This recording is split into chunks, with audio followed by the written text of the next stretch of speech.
So am I a little bit disappointed with the PSVR 2? I'd be lying if I said no. Now, don't get me wrong. This is an awesome piece of tech. But is it the piece of tech that we've been waiting for after what, 6 years of development from the original PSVR 1? So what I have here is the PSVR 2, Sony's latest and greatest. I got the PSVR 1 and I got the MetaQuest 2. I've been spending a lot of time, well, actually, I've spent a lot of time with the PSVR 1. I spent tons of times with the MetaQuest 2. And I've spent about a month now with the PSVR 2. So where do these technologies stand up? And what do I really think about all three? So this is, again, my honest opinion on these three technologies. I'd like to start first with the headset and comfort level. So yeah, definitely the PSVR 1 and the PSVR 2 are both super comfortable headsets.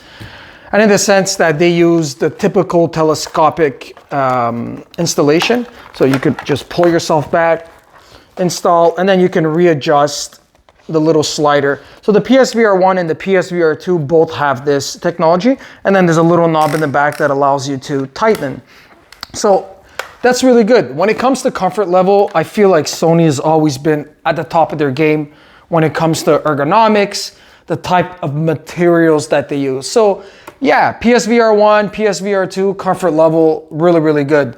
Now, there's one thing about the MetaQuest that I do have to say is that it's not as comfortable. It's not terrible, but it's not as comfortable. The thing about the MetaQuest 2 is mostly that it's really top heavy. So you guys can see that this protruding, and you know, we're gonna come back to that later. This is an all-in-one system as well, but this actual portion here makes it that it's a little bit more top heavy. But yeah, comfort level, I'd have to give it to the PSVR. It's really comfortable. And also the PSVR 1, even when I put it on, I still find it like super comfortable. So really easy to adjust. Again, dial in the back, bring it in and out. It has, like I said, that telescopic installation. So really comfortable. Now, when it comes to visuals, this is where I feel a little bit divided, and I'll explain to you guys why. As you guys know, the PSVR 2 and the PSVR 1 both use OLED screens, right? So the advantages of OLED screens, it gives you that super dark levels, right? The OLED panels, as you guys know, can give you perfect blacks because every individual pixel can turn on and off. That's awesome. The issue, and this is an issue where I still cannot get over, is there's something called the mirror effect. So M-U-R-A, you guys can look on YouTube, you guys can look on online. So it's not the screen door effect. This is something completely different. It's called the mirror effect. And what the mirror effect does, and this is really inherent to OLED panels, it gives this sort of like dirty screen effect. So not screen door effect, more like this dirty screen door effect that's just constantly there. And it's so apparent when you come from something like the MetaQuest 2. This is an LCD panel. Now, don't get me wrong, you don't get those perfect black levels that you'll get with an OLED panel. But for me, it was right away apparent when I would switch over from the PSVR 1 or the version 2, sorry, with the OLED panels and that mirror effect, that dirty screen effect, and I would instantly put on the LCD panels from the MetaQuest 2, I instantly noticed like a clearer image. Now, the resolution of these screens, there's not a huge difference. And I want people to understand, like they're talking about 2K per eye. The resolution of the PSVR 1 versus the MetaQuest 2 is not substantial. I don't think it's enough of a difference to like wow you. Yeah, it's 2K per eye. This one is almost 2K per eye. But for me, that mirror effect, and I guess it's gonna affect everyone a little bit differently. That mirror effect that you get on the OLED panels, and that's, you know, you see that in the PSVR 1 and in the PSVR 2. For me, it's too apparent and I can't get over it. I would rather personally, I'd rather Sony would have ditched the OLED panels and they would have used LCD panels with maybe like better backlit technology with like FALD, full array local dimming type of technology. Because there's just something about the crispness of a LCD panel in terms of brightness and also in terms of not having that mirror effect. So I feel like I'm getting clearer images with the Meta Quest 2 versus the PSVR 2. And we always talking about HDR, right? High dynamic range. Even on the brightest settings on the PSVR 2 while I was playing Horizon Call of the Mountain, you know, like staring into the sun, I was like hoping that I would get like that bright light in my eyes where I would actually have to squint. I did not get that. So I know people are talking about like the HDR capabilities of the PSVR 2. I didn't get that. I didn't feel like it was overly bright that I would have to squint, and I was kind of hoping to get that feeling, but unfortunately I did not. So that's one thing. Keep in mind OLED versus LCD. I still have a preference, and again, this is my opinion, I still have a preference for LCD screens, unless Sony or other manufacturers find a way to get rid of that mirror effect on OLED panels. Don't get me wrong, the deep blacks are good, are really nice, but that's for me like a deal breaker. Now the next thing, wired versus not wired. You guys all know obviously the PSVR 1 and the PSVR 2 uses a wired system. Now don't get me wrong, the wired system from the PSVR 2 is a lot better than the PSVR 1. If you guys remember the PSVR 1, you needed to go to a breakout box. There was 2 connectors. You needed to go out, to, like I said, to a breakout box. And then from there, you would connect yourself either to your PS4 or your PS5. Now the PSVR 2 makes it a lot easier. All you have is a Type-C connector that just plugs straight to the front of the PlayStation 5, which is really, really nice. So it makes it easy for setup. But there's just something about the Meta Quest and being able to take it wherever you want and not being wired and not having that wire dangle behind your back. Just that mobility on the Meta Quest, that is just amazing. And I feel like VR, virtual reality, you know, unless you're a PC gamer, this is what VR should be. Non-wired, you know, take it wherever you want, use it in any type of environment, not be dongled or have to connect to something. Like obviously if you're doing PC, it's a completely different story, but there's just something about having a fully wireless headset. And I feel like Meta Quest like just nailed it with that one. And you guys have to understand that eventually there's going to be a Meta Quest 3 that's going to come out at some point this year. And the Meta Quest 3 is probably going to have, obviously not the same type of capabilities as what the PSVR 2 has, but I'm sure in terms of like graphics, they're going to be able to get a lot closer. Not match, but they will be able to get a lot closer. So not having a wire for me it changes the feeling of virtual reality. So yeah, so that's a big one for me. I really like how Meta Quest does that.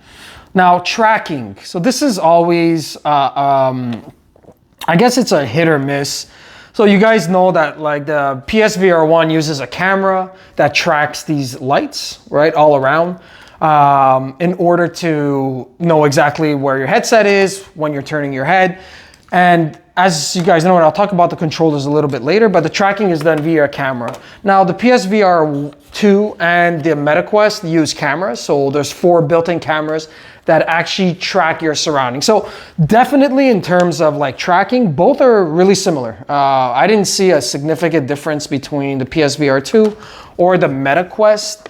It uses those 4 camera layouts, and I find that works relatively well. Now, when it comes to the controllers, that's a completely different situation. So you guys know from the PSVR 1, while using the camera, we were using the old school PlayStation Move controllers, which, you know what, did the job with the camera. They would glow a certain color, and based on the size of the circle, and there's also integrated, I guess, accelerometers, they were able to track movement. So this did the job for a first generation VR system from Sony. Unfortunately, there was no analog stick to be able to do any type of movement. So obviously the PlayStation VR 2 really rectified this situation by having these controllers which have infrared lighting, and then the cameras on the actual head track where the infrared lights are, and you're able to track. Now these controllers are good, but it's sort of a like separate and actually a different design philosophy to the MetaQuest, right? So you guys can see that the MetaQuest, and I still feel in terms of comfort, the size. So the MetaQuest, the tracking is done on the top versus most of the infrared lighting is done on the bottom part, right? Of the bottom part. So in terms of comfort, I still have to give it to the MetaQuest. There's just something about having this ring at the bottom that it just keeps rubbing on my hand. Sometimes like I have a watch that I don't want to have to always remove, and I feel like it rubs. And even when I bring, let's say you bring the controller closer to your face, I don't know, I feel like there's just more chances like for it to hit your headset. So this is again hit or miss. The PSVR 2 controller is very comfortable. I still have a little bit of a preference for the ring being on top versus the ring being at the bottom for the PlayStation VR 2. Now, this is, again, opinion, but I don't feel like the haptic, so the haptic feedback and the adaptive triggers on the original, like on the PlayStation 5 controller work really, really well. So don't get me wrong about that. The one thing, the adaptive triggers on the controller for the PSVR 2 work really well. I don't find that I get that crazy sensation when it comes to the haptics though. So the haptic feedback I feel on this controller is not as good as the haptic feedback that's on the PlayStation 5 controller. So maybe that's due to battery, maybe that's due to size, maybe that's due to cost. So I didn't really notice a huge difference between the vibration sensation on this one, on the MetaQuest 2 versus the PSVR 2. So again, controller, at least this is a major step up from the Move controllers using, again, the camera to track. But again, I just still do have a little bit more of a preference for the MetaQuest controllers. Now, the last two topics I want to talk about is the games. So the game library, the PSVR 1 has actually a really decent game library. You can find these relatively cheap and with a really, really good game library, right? So I find, I'm still using my PSVR 1. I think that it's a great piece of old tech, but there's some games on it that are just like fantastic. I mean, once you play Astrobot Rescue Mission, you guys will understand like how that game is so amazing. And I'm really disappointed in Sony that they didn't have that game launch with the, or like a Astrobot Rescue Mission 2 launch with the actual PSVR 2. So when it comes to games, I feel like it's sort of like two sections. You got the MetaQuest and the PSVR 1 where the game selections are really, really good. I mean, the systems have been around for a while. The adoption rate, especially for the MetaQuest, has been fantastic. There's a lot of these out there. I think, don't get me wrong, but I think at least over 15 million units have been sold of this one and about 5 million units of this. So the install base for the MetaQuest is a lot more, which makes it normal that there's going to be a lot more games out there. And there's something about the interface as well of the MetaQuest that I really like. Just a cleaner interface, easier to navigate. And again, it's a standalone system. There's no wire to connect yourself, right? So that makes it so convenient in a lot of situations. Again, bringing it over to like a friend's house or when I have people coming over, you don't have to be in like tethered to like a system. So this one has that user friendliness that I like more. Now, again, when it come back to the games library are just a lot better on the MetaQuest or on the PSVR 1. So the PSVR 2 launched with 40 games, which is which is good, which is great. A lot of games are games that you can actually play already on both these systems. And there are, a couple like games that you can't. So don't get me wrong, Gran Turismo 7, I would have to say is like probably the best game to play on the PSVR 2, which is really nice. Call of the Mountain, so Horizon Call of the Mountain was fun. I enjoyed it. There's a lot of climbing. It's good, but it's a nice, showcase of what the technology can do. You have Resident Evil Village again, which utilizes the new tech, which is not bad. Horror is not my type of game. That's why I'm not really gravitated towards that. So on the game side, I'm not like overly impressed with what Sony has launched so far. Again, the system has only been out for a month and a half. So there's still lots of games. And, I know Sony, they spent a lot of money developing the system. They're not going to just stop supporting it. So there will be a lot of games that come out in the near future for this headset. So price, where do we sit in terms of price? PSVR 1s, you can get them dirt cheap now, especially with the launch of the PSVR 2. And you know what, like there's still a lot of enjoyment that you can get out of this system. If you can, get away from like the breakout box and the inconvenience of like still using the PlayStation Move controllers, I still really like my PSVR 1. And price-wise, like I said, you can get it dirt cheap. Games are dirt cheap as well.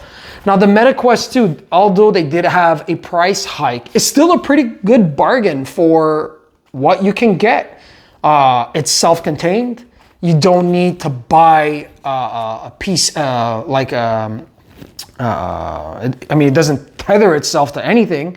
You can use it for PC VR applications, right? So all you guys who are playing Half-Life Alyx on your computers, well, this is really easy to just come and tether yourself and just use it as a screen. So on the price side, it's pretty affordable for what you can get. And there's always bundles now that like Meta Quest, that Meta is coming out with. So you can maybe get Beat Saber with it, or you can get Resident Evil 4 VR on it as well. So there's still like bundles that you can get, and which makes this one, I feel like for value, probably one of the best values. Again, you don't need anything, right, to plug yourself to. Now the PSVR is $550 US, or in Canada is $750 with no game included. It's expensive, especially now, like during I'm not going to say a recession, but during inflationary periods where money is a little bit tighter for people. It's a lot of money to be asking. On top of that, you also do need, right, a PS5. So you need a PS5 to use this. So when you think about you having to buy a PS5 and having to buy the headset and then not coming with any games, it's a substantial commitment when it comes to cost for this type of system. And you have two types of players. You have the players that just want to come home, fire up their system, use controllers to play. And then you have these guys, people who you are PSVR players who, it's an experience, right? You have to get home, you got to put on your game, put on your headset. It's like a completely different type of experience. And there's not everyone that's going to want that type of experience. So buying something of this price for it to sit and collect dust needs to be considered. This is a substantial investment. I'm not saying it's a bad investment. I'm saying it's a substantial investment. And since it's a substantial investment, you got to really think, is that something that you're going to use and invest your time to use? So conclusion, what is my conclusion? Very simply, if I have to pick one of these three systems to have to start, I would start with the Meta Quest 2. I think it's a easier to use overall headset that doesn't need to be tethered.